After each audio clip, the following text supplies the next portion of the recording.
السلام علیکم مائی YouTube family, آج کی ایک نئی قسط میں آپ کو خوش آمدید۔ اگر آپ کو مشام روح کا یہ سلسلہ پسند آ رہا ہے تو چینل کو سبسکرائب کریں، ویڈیو کو لائک کریں، شیئر کریں اور بیل آئیکن کو لازمی دبائیے۔ اس سے ہماری ٹیم کی حوصلہ افزائی ہوتی ہے۔ مشام روح کے ساتھ ساتھ ہم نے ایک نیا سلسلہ شروع کیا تھا، بند دروازوں کے پیچھے۔ امید ہے کہ آپ بند دروازوں کے پیچھے کی ہر ایپیسوڈ کو انجوائے کریں گے، اور میری آپ سے گزارش ہے کہ آپ ہر روز ہمارا ساتھ دیں، لائک شیئر سبسکرائب کریں اور تمام آنے والی اقساط کو بہت گرمجوشی سے دیکھیں۔ آج کی کہانی کی شروعات ایسے ہوتی ہے۔ رات اپنی خاموش چادر پورے شہر پر پھیلا چکی تھی۔ کھڑکی سے آنے والی ٹھنڈی ہوا پردوں کو آہستہ آہستہ ہلا رہی تھی۔ کمرے کی مدھم روشنی میں وہ آرام دہ کرسی پر بیٹھی تھی۔ سامنے میز پر رکھے فوٹو فریم میں اس کی پوری فیملی کی مسکراتی ہوئی تصویریں تھیں۔ اس نے تصویر اٹھائی، انگلیوں سے بچوں کے چہروں کو چھوا اور بے اختیار مسکرا دی۔ کتنا طویل سفر تھا، 40 برس کی زندگی۔ وہ جانتی تھی کہ انسان کے پاس اگر دولت ہو تو یہ ایک نعمت ہے، اگر محبت کرنے والا شریک حیات ہو تو یہ اللہ کی خاص رحمت ہے، لیکن اگر ان دونوں کے ساتھ زندگی کے تجربات بھی ہوں تو وہ ایسا خزانہ ہوتے ہیں جو ہر کسی کے نصیب میں نہیں آتا، اور اگر انہی تجربات کے ساتھ دل پر لگے زخم بھی ہوں تو وہ زخم انسان کو ایسا شعور عطا کر دیتے ہیں جو دنیا کی کوئی یونیورسٹی اور کوئی ڈگری نہیں دے سکتی۔ اس نے ایک ٹھنڈی سانس بھری۔ اس کی شادی کو 18 برس گزر چکے تھے، مگر یہ صرف 18 سال نہیں تھے، یہ صبر کا سفر تھا، خاموشی کا سفر تھا، قربانی کا سفر تھا، آنسوؤں، دعاؤں، آزمائشوں اور اللہ پر کامل یقین کا سفر تھا۔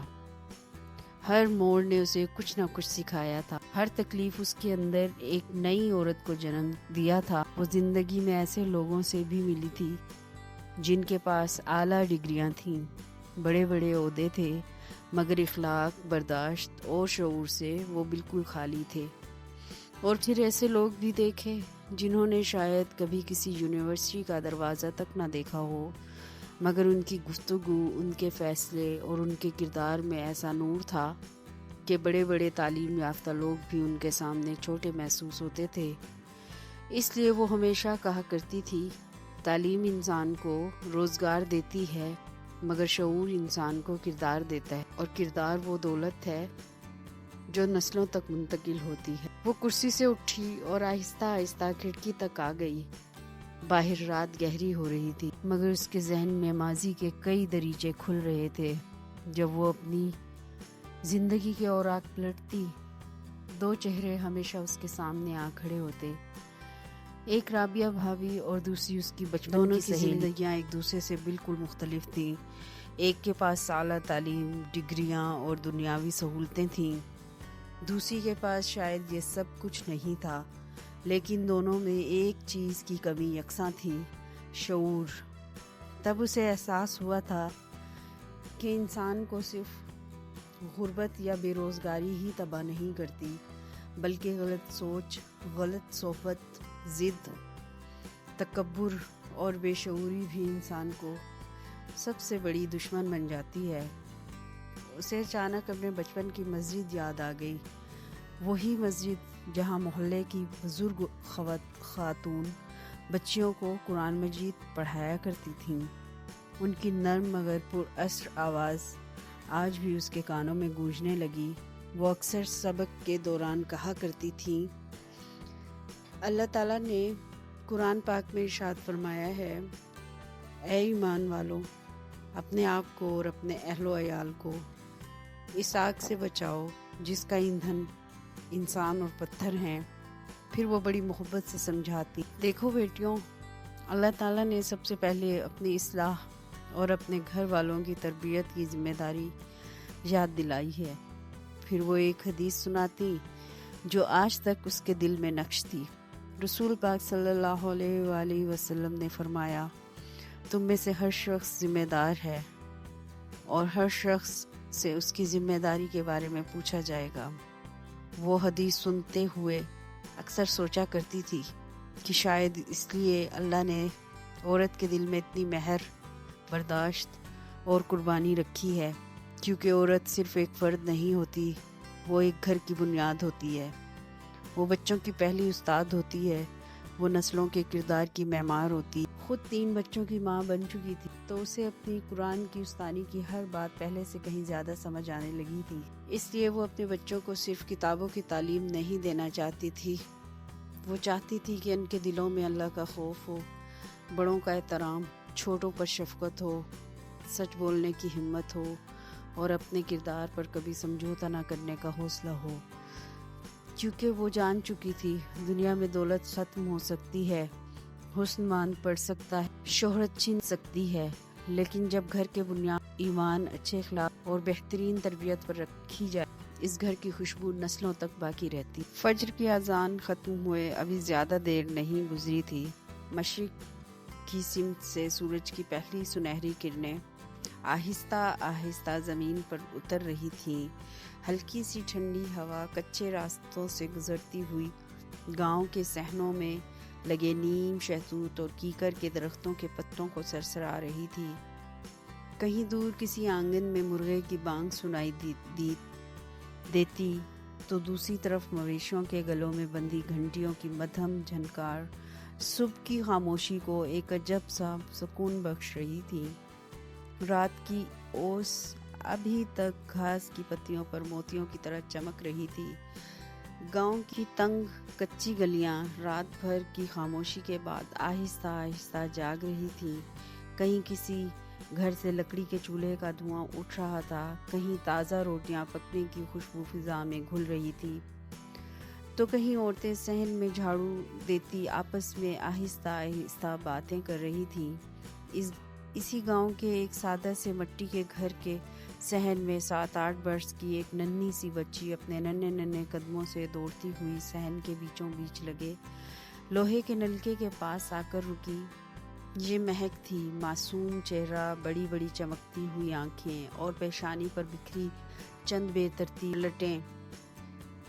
اس کے ہاتھ میں ایک چھوٹی ٹین کی بالٹی تھی جس میں وہ وضو کے لیے پانی بھرنے آئی تھی، لیکن نلکا اس کے قد سے کہیں اونچا تھا۔ اس نے پہلے ایک نظر نلکے کی ہتھی کو دیکھا، پھر اپنے ننھے قدم مضبوطی سے زمین پر جما دیے، ایڑیاں اٹھائیں، پنجوں پر زور دیا اور دونوں ہاتھوں سے پوری طاقت لگا کر نلکے کی ہتھی کو نیچے دبانے کی کوشش کی۔ ہتھی ذرا سی ہلی، چوں چوں کی آواز کے ساتھ پانی کے چند بوندیں گری۔ وہ جلدی سے بالٹی آگے کر دیتی مگر پانی رک جاتا۔ وہ ہلکا سا منہ بنا کر دوبارہ کوشش کرتی۔ اس بار اس نے اپنے بازو کا پورا زور لگا دیا، پانی کی ایک باریک دھار نکل آئی، اس کی آنکھیں خوشی سے چمک اٹھی۔ جلدی جلدی اس بالٹی میں تھوڑا سا پانی جمع کیا اور پہلے دونوں ہاتھ دھوئے، پھر کلی کی، ناک میں پانی ڈالا، چہرہ دھویا۔ ہر بار پانی ختم ہونے پر دوبارہ وہی جدوجہد، وہی ننھے ہاتھ، وہی پنجوں پر اٹھ کر ہتھی دبانا۔ کبھی پانی کم آتا تو وہ خود ہی ہنس پڑتی۔ آخر کار اس نے اپنا چھوٹا سا وضو مکمل کیا۔ ہاتھ پاؤں دھوتے وقت اس کے کپڑوں پر پانی کے چھینٹے پڑ گئے مگر اسے اس کی کوئی پرواہ نہیں تھی۔ وضو مکمل ہوتے ہی اس نے اطمینان سے آسمان کی طرف دیکھا، جیسے کوئی بہت بڑا کام انجام دے دیا ہو۔ نلکے کے ساتھ اینٹوں کی بنی چھوٹی سی دیوار پر اس کا نورانی قاعدہ رکھا تھا۔ اس نے نہایت احتیاط سے اسے اٹھایا، اپنے سینے سے لگایا، چنی سنبھالتی جلدی جلدی صحن سے باہر نکل آئی۔ گلی میں قدم رکھتے ہی اس کی چہکتی ہوئی آواز گونجی، رضیہ، او رضیہ، جلدی آؤ، دیر ہو رہی ہے، باجی سمیہ ڈانٹیں گی۔ اس کی آواز پوری گلی میں پھیل گئی۔ یہ روز کا معمول تھا، ہر صبح وہ رضیہ کو آواز لگانے ضرور آتی تھی۔ گلی میں زندگی پوری طرح جاگ چکی تھی۔ چند بچے ایک بڑے سے پیپل کے درخت کے نیچے مٹی میں لکیر کھینچ کر کھوکھلا چھپاتی کھیل رہے تھے۔ کچھ ذرا بڑے لڑکے کپڑے کی بنی گیند سے کرکٹ کھیلنے کی تیاری کر رہے تھے۔ دوسری طرف 2 بچیاں شہتوت کے درخت کی مضبوط شاخ سے بندھے رسی کے جھولے پر باری باری جھول رہی تھیں۔ ان کی ہنسی پورے محلے میں گونج رہی تھی۔ ایک بوڑھی اماں اپنے دروازے پر چارپائی بچھائے روئی دھنک رہی تھی۔ کسی گھر سے تازہ مکھن بلونے کی آواز آ رہی تھی۔ کہیں بکریاں اپنے بچوں کو آوازیں دے رہی تھیں۔ یہ سب مناظر مہک کو بہت اچھے لگتے تھے، مگر اس وقت اس کے ذہن میں صرف ایک ہی فکر تھی، رضیہ ابھی تک کیوں نہیں نکلی؟ اس نے دوبارہ آواز لگائی، رضیہ جلدی کرو نا، درس شروع ہو جائے گا۔ کچھ لمحے گزر گئے، کوئی جواب نہ آیا۔ وہ جانتی تھی رضیہ ہمیشہ کی طرح شاید ابھی تک تیار نہیں ہوئی ہوگی۔ اس نے ہونٹ سکیڑے، پھر خود ہی مسکرا دی، یہ رضیہ بھی نہ، وہ اکثر دیر کر دیتی تھی۔ مہک نے چند لمحے اور انتظار کیا، پھر نورانی قاعدہ مضبوطی سے سینے سے لگا اور آہستہ آہستہ اکیلی ہی باجی سمیہ کے گھر کی طرف چل پڑی۔ راستہ زیادہ دور نہیں تھا، مگر مہک کے لیے وہ راستہ کسی باغ سے کم بھی نہیں تھا۔ گلی کے دونوں طرف کچے گھر تھے، دیواروں پر بیلیں چڑھی ہوئی تھیں۔ کسی گھر کے باہر مٹی کے گھڑے رکھے تھے، کہیں گائے بندھی جگالی کر رہی تھی، کہیں بھینس کے پاس اس کا ننھا سا بچہ دم ہلا رہا تھا۔ ایک طرف سے تازہ دودھ دوہنے کی آواز آ رہی تھی، کھیتوں سے گیلی مٹی کی خوشبو چلتی ہوا کے ساتھ گلی میں داخل ہو رہی تھی۔ اوپر آسمان پر سفید بادل آہستہ آہستہ تیر رہے تھے۔ چڑیوں کے غول کبھی ایک درخت پر بیٹھتے، کبھی دوسرے پر جا اڑتے۔ مہک ہر روز یہی راستہ طے کرتی تھی، مگر اسے کبھی یہ راستہ پرانا نہیں لگا، کیونکہ اس راستے کی اختتام پر ایک ایسی ہستی رہتی تھی جس سے ملنے کے لیے اس کا ننھا سا دل ہر صبح سے بے تاب رہتا تھا۔ باجی سمیہ، وہ عورت جس کے چہرے پر ہمیشہ سکون رہتا تھا، جس کی آواز میں عجب مٹھاس تھی، اور جس کے گھر میں قدم رکھتے ہی دل کو ایک انجان سی راحت محسوس ہوتی تھی۔ مہک نے دور سے لکڑی کا وہ دروازہ دیکھا تو اس کے قدم خود بخود تیز ہو گئے۔ اس کے لبوں پر بے اختیار مسکراہٹ آ گئی۔ وہ نہیں جانتی تھی کہ آج بھی اس گھر میں اسے صرف قرآن کا سبق نہیں ملے گا، بلکہ زندگی کا ایک ایسا سبق بھی ملے گا جو برسوں بعد اس کی پوری زندگی بدل دے گا۔ مہک نے لکڑی کے پرانے دروازے کو ہلکا سا دھکا دیا۔ دروازہ حسب معمول چرچراہٹ کے مدھم سی آواز کے ساتھ کھل گیا۔ جیسے ہی وہ اندر داخل ہوئی، یوں محسوس ہوا جیسے وہ گاؤں کے شور سے نکل کر کسی الگ ہی دنیا میں آ گئی ہو۔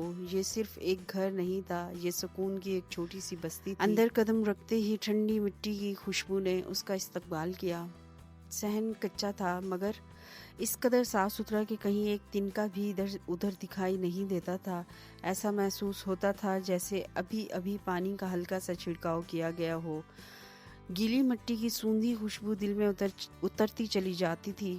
دروازے کے ساتھ ہی زمین کے مربع شکل میں کھود کر ایک خوبصورت کیاری بنائی گئی تھی، جس کے کنارے سرخ اینٹوں سے بڑی نفاست کے ساتھ چنے گئے تھے۔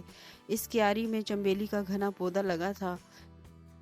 اس پر کھلے دودھ جیسے سفید پھول صبح کی اوس سے بھیگے ہوئے تھے۔ ہلکی سی ہوا چلتی تو چند پھول خاموشی سے زمین پر گر جاتے اور پورا صحن اپنی مہک سے بھر جاتا۔ مہک ہمیشہ اندر آتے ہی ایک لمحے کے لیے رکتی اور گہرا سانس لے کر چنبیلی کی خوشبو کو اپنے اندر اتار لیتی۔ چنبیلی کے ساتھ ہی انگور کی ایک مضبوط بیل تھی جو دیوار کے سہارے آہستہ آہستہ اوپر چڑھتے ہوئے پورے صحن کی ایک حصے پر سبز چھت بنا چکی تھی۔ اس کے چوڑے پتے صبح کی روشنی میں چمک رہے تھے۔ چڑیوں کے کئی جوڑے انہیں پتوں کے درمیان پھدک رہے تھے، کبھی ایک شاخ پر بیٹھتے، کبھی دوسری پر۔ ان کی چہچہاہٹ یوں محسوس ہوتی تھی جیسے وہ بھی صبح کے سبق میں شریک ہوں۔ صحن کے دوسرے کونے میں مہندی کا ایک گھنا درخت تھا، اس کی شاخیں ہوا کے ساتھ آہستہ آہستہ جھوم رہی تھی۔ اسی کے برابر انار کا درخت کھڑا تھا، اس پر سرخ نارنجی رنگ کے پھول کھلے ہوئے تھے، جنہیں دیکھ کر اندازہ ہوتا تھا کہ چند ہی دنوں میں ننھے ننھے انار نمودار ہونے والے ہیں۔ درخت کے نیچے ایک بلی اپنے 3 بچوں کے ساتھ گول ہو کر بیٹھی تھی۔ وہ کبھی اپنی بچوں کو چاٹتی اور کبھی گردن اٹھا کر آنے والوں کو خاموشی سے دیکھنے لگتی۔ مہک ہر روز اس بلی کو دیکھ کر مسکرا دیتی۔ کیاری کے درمیان مروے کا پودا لگا تھا، اس کی خوشبو چنبیلی کی مہک میں یوں گھل جاتی کہ پورا آنگن کسی قدرتی عطر کی مانند مہکنے لگتا۔ مہک کو ہمیشہ لگتا جیسے اس گھر کی دیواروں پر خوشبو بس گئی ہو۔ صحن کے ایک طرف اینٹوں اور مٹی سے بنا ہوا ایک اونچا سا چبوترا تھا۔ اس پر چڑھنے کے لیے 2 چھوٹی سیڑھیاں بنی ہوئی تھیں۔ چبوترے پر کھجور کی شاخوں سے بنی ہوئی صاف ستھری چٹائیاں بچھی تھیں۔ درمیان میں لکڑی کی ایک لمبی نیچی میز رکھی تھی جس پر قرآن مجید، نورانی قاعدے اور چند دینی کتابیں بڑی ترتیب سے رکھی ہوئی تھیں۔ ایک کونے میں مٹی کا بڑا سا گھڑا رکھا تھا۔ گھڑے کے برابر پانی کی نمی موتیوں کی طرح چمک رہی تھی۔ اس کے ساتھ مٹی کا ایک پیالہ الٹا رکھا تھا تاکہ جو بھی آئے ٹھنڈا پانی پی سکے۔ مہک کو اس گھڑے کا پانی دنیا کے ہر شربت سے زیادہ میٹھا لگتا تھا۔ چبوترے پر پہلے ہی کئی بچیاں اپنے اپنے نورانی قاعدے کھولے بیٹھی تھیں۔ کوئی آہستہ آہستہ سبق دہرا رہی تھی، کوئی زیر زبر کی مشق کر رہی تھی، کوئی اپنے سبق کے ڈر سے خاموش بیٹھی تھی، مگر ان سب کے درمیان عجیب سی خاموشی تھی، ایسی خاموشی جس میں سکون تھا۔ مہک نے نظریں اٹھائی۔ سامنے سفید چادر میں لپٹی ایک باوقار شخصیت جائے نماز پر بیٹھی تھی۔ ہاتھ میں تسبیح تھی، لب خاموشی سے ذکر الہی میں حرکت کر رہے تھے۔ چہرہ نور سے دمک رہا تھا، نگاہوں میں شفقت تھی اور مسکراہٹ میں ایسا اطمینان جو شاید صرف ان لوگوں کو نصیب ہوتا ہے جنہوں نے اپنا دل اللہ کے سپرد کر دیا ہو۔ یہ تھیں باجی سمیہ۔ گاؤں کی ہر عورت ان کا احترام کرتی تھی۔ کوئی گھریلو مسئلہ ہوتا، کوئی رشتہ طے کرنا ہوتا، اولاد کی تربیت کا سوال ہو یا دل کا بوجھ ہلکا کرنا ہو، ہر راستہ آخر اسی دروازے پر آ کر ختم ہوتا تھا۔ وہ نہ پیر تھی، نہ عالمہ کہلاتی تھی، نہ کسی بڑے منصب پر فائز تھی، لیکن قرآن سے جڑا ہوا ان کا علم، ان کی دانائی اور نرم مزاجی لوگوں کے دلوں میں ان کے لیے بے حد احترام پیدا کر دیتی تھی۔ انہوں نے آہستہ سے گردن اٹھائی۔ مہک پر نظر پڑی تو لبوں پر ہلکی سی مسکراہٹ آ گئی۔ آ گئی بیٹا؟ مہک نے ادب سے سلام کیا۔ السلام علیکم باجی۔ وعلیکم السلام، خوش رہو۔ پھر انہوں نے ارد گرد دیکھا اور نرمی سے پوچھا، آج پھر رضیہ نہیں آئی؟ مہک نے آہستہ سے نفی میں سر ہلایا۔ کہہ تو رہی تھی آتی ہوں، مگر شاید ابھی تک تیار نہیں ہوئی۔ باجی سمیہ نے کچھ نہ کہا، بس آسمان کی طرف ایک مختصر سی نظر اٹھائی، جیسے دل ہی دل میں اس بچی کے لیے دعا کر رہی ہو۔ آ جاؤ، سبق شروع کرتے ہیں۔ مہک خاموشی سے دوسری بچیوں کے درمیان جا کر بیٹھ گئی۔ اس نے نورانی قاعدہ کھولا، مگر اس کی نظریں بار بار باجی سمیہ کے چہرے پر جا ٹھہرتی۔ وہ سمجھ نہیں پاتی تھی آخر اس گھر میں ایسی کون سی بات تھی جو اسے ہر روز اپنی طرف کھینچ لاتی تھی۔ کیا یہ چنبیلی کی خوشبو تھی؟ کیا یہ مٹی کی سوندھی مہک تھی؟ کیا یہ پرندوں کی چہچہاہٹ تھی؟ یا پھر یہ اس عورت کے دل کا نور تھا جو اس کے چہرے سے جھلکتا تھا؟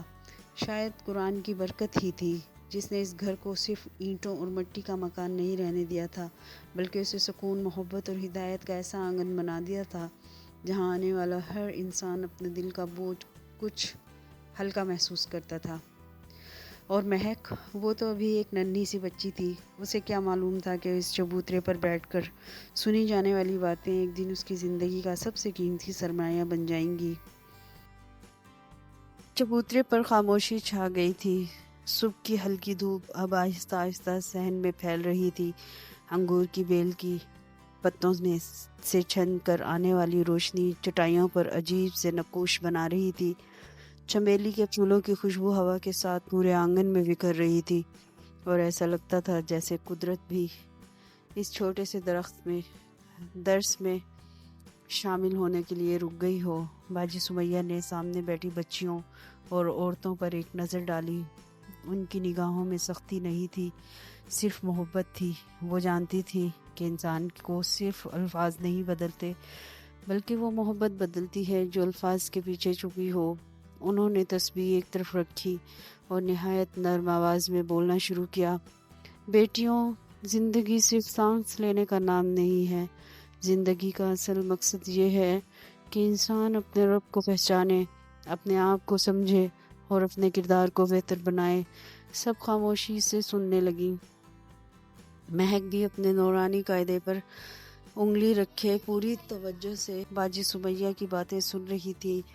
باجی سمیہ نے آہستہ سے کہا، ہم سب اللہ سے آسانیاں مانگتے ہیں، پریشانیاں دور کرنے کی دعا کرتے ہیں، مگر کبھی کبھی ہمیں یہ بھی سوچنا چاہیے کہ ہم اپنے رب کی بتائے ہوئے راستے پر کتنے چل رہے ہیں۔ پھر انہوں نے قرآن پاک کی آیت کا حوالہ دیتے ہوئے کہا، اور جو شخص اللہ پر بھروسہ کرے اس کے لیے اللہ ہی کافی ہے۔ چند لمحوں کے لیے ان کی آواز رک گئی، پھر بولی، اللہ پر بھروسہ صرف زبان سے کہہ دینے کا نام نہیں بلکہ دل سے یقین رکھنے کا نام ہے۔ جب انسان مشکل وقت میں بھی اللہ کی طرف دیکھتا ہے تو اللہ اس کے لیے ایسے راستے کھول دیتا ہے جن کا اسے گمان بھی نہیں ہوتا۔ مہک پوری توجہ سے ان کی باتیں سن رہی تھی۔ وہ چھوٹی تھی مگر اس کے دل میں ہر بات اتر جاتی تھی۔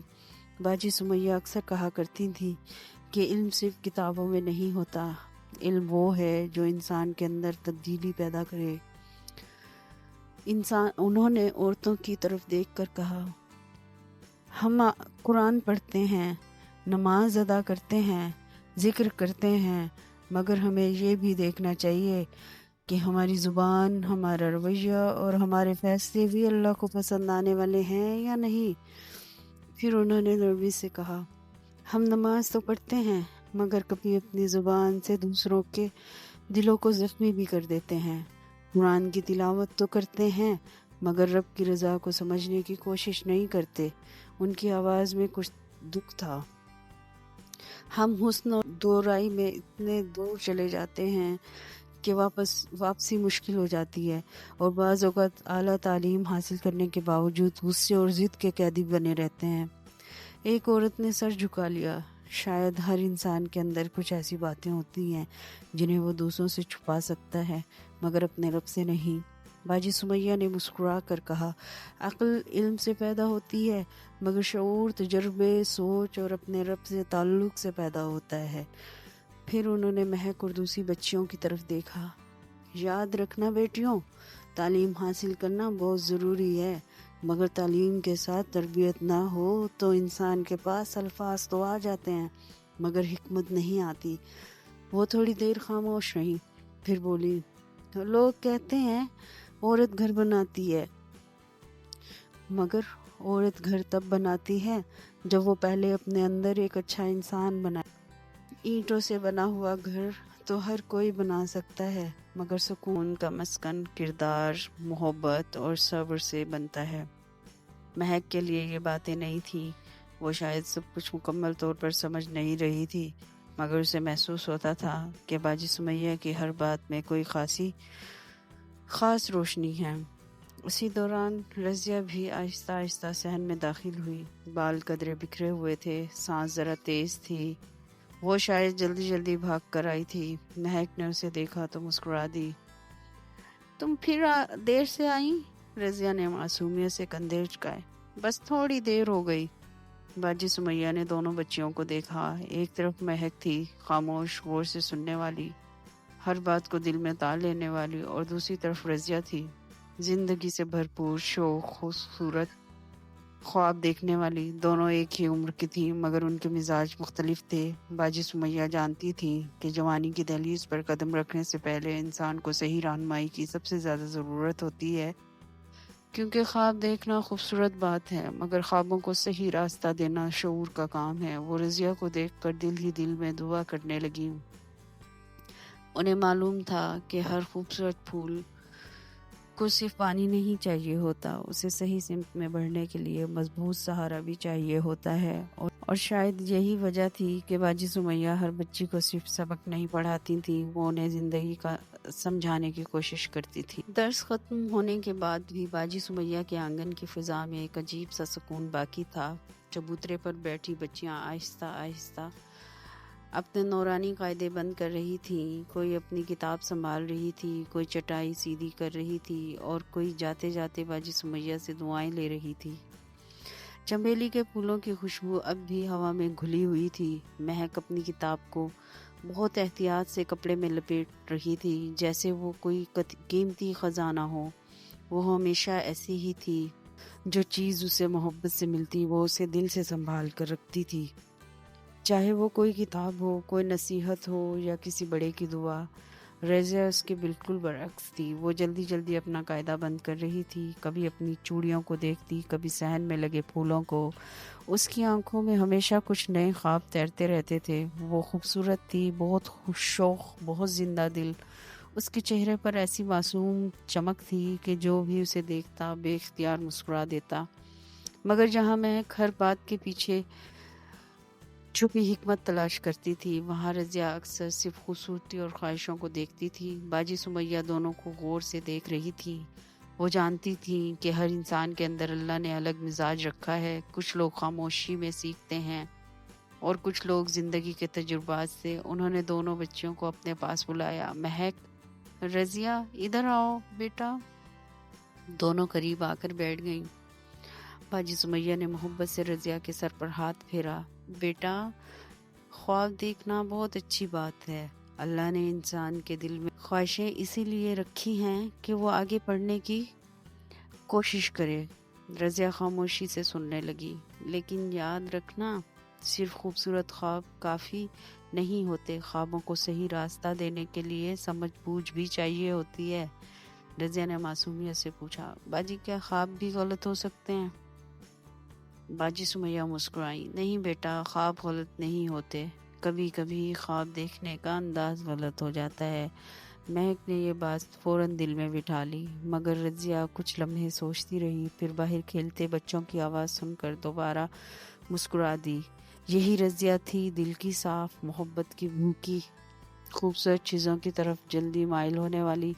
باجی سمیہ نے آہستہ سے کہا، زندگی میں سب سے قیمتی چیز انسان کی عزت اور اس کا کردار ہوتا ہے۔ حسن وقت کے ساتھ بدل جاتا ہے، دولت کم زیادہ ہو جاتی ہے، لیکن انسان کا اچھا نام ہمیشہ رہتا ہے۔ مہک نے نظریں جھکا لی۔ اسے یہ بات عجیب طرح سے پسند آتی تھی۔ وہ جب بھی باجی سمیہ کے پاس آتی تو صرف سبق یاد نہیں کرتی تھی، وہ زندگی کے سبق بھی سیکھتی تھی۔ گھر واپس جاتے ہوئے دونوں سہیلیاں کچی گلی سے گزر رہی تھی۔ راستے میں رضیہ کبھی کسی دکان کے رنگ برنگے کپڑے دیکھ کر رک جاتی، کبھی کسی گھر کی خوبصورت چیز دیکھ کر تعریف کرتی۔ مہک دیکھو نا، یہ کپڑا کتنا خوبصورت ہے۔ مہک مسکرا کر دیکھتی، ہاں خوبصورت ہے، میں بڑی ہو کر بہت خوبصورت کپڑے پہنوں گی، بڑا سا گھر ہوگا، بہت ساری چیزیں ہوں گی۔ مہک نے معصومیت سے پوچھا، اور رضیہ نے کچھ سوچا، اور میں بہت خوش رہوں گی۔ مہک نے آہستہ سے کہا، خوش صرف چیزوں سے ملتی ہے، خوشی صرف چیزوں سے ملتی ہے۔ رضیہ نے اسے دیکھا، پتہ نہیں، یہ ایک چھوٹا سا سوال تھا، مگر آنے والے وقت کے لیے بہت بڑا تھا، کیونکہ دونوں بچیاں ابھی زندگی کے راستوں سے ناواقف تھیں۔ ایک کو ابھی صبر، سمجھ اور شعور کا راستہ ملنا تھا، اور دوسری کو اپنی خواہشوں، خوابوں اور فیصلوں کے درمیان فرق سیکھنا تھا۔ وقت خاموشی سے گزر رہا تھا۔ مہک اور رضیہ ابھی صرف دو معصوم بچیاں تھیں، مگر زندگی ان دونوں الگ کہانیاں لکھ رہی تھی۔ ایک کہانی میں آزمائش تھی اور دوسری میں ایسے فیصلے جن کے اثرات بہت دور تک جانے والے تھے۔ تو دوستوں، امید ہے آج کی ویڈیو بھی آپ کو بہت پسند آئی ہوگی۔ ہماری محنتوں اور کاوشوں کو آپ نے پسند کیا ہوگا۔ والسلام۔